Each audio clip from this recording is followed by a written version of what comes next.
আপনার পেটের নিচে কি হালকা মতো ব্যথা হচ্ছে আর ভাবছেন এটা কি মাসিকের সময় এসছে নাকি আপনি প্রেগন্যান্ট? এই ব্যথাটা কিন্তু খুব গুরুত্বপূর্ণ সিগন্যাল হতে পারে। হ্যালো মমস, আপনারা দেখছেন as you good mom Bangla channel. আজকে আমরা জানবো গর্ভধারণের সময় পেটের কোন জায়গায় ব্যথা হয়, কেন হয় আর কখন চিন্তার কারণ হয়ে দাঁড়ায়। আজকের এই ভিডিওতে এই বিষয়টা নিয়ে আলোচনা করব।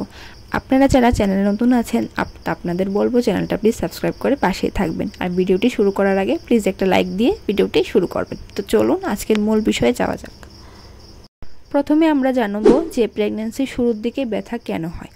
গর্ভধারণের 6 থেকে 12 দিন পর ডিম্বাণু জরায়ুতে এসে বসে। এই সময় কিছু মহিলার নিচের পেটে মাঝখানে অথবা একদিকে হালকা মতো ব্যথা হতে পারে। এই ব্যথাকে বলা হয় ইমপ্লান্টেশন পেইন।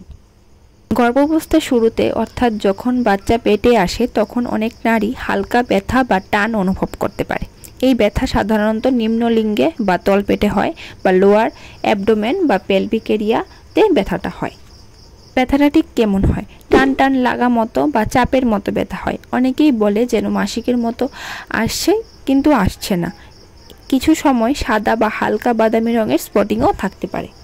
ব্যথাটা ঠিক কোথায় হয়? নাভির নিচে পেটের মাঝ বরাবর এক পাশে বা ডান দিকে যেদিকে ডিম্বাণু বসে গেছে ঠিক সেদিকেই ব্যথাটা হয়। ব্যথা স্থায়ী হয় সাধারণ কয়েক ঘন্টা থেকে একদিন।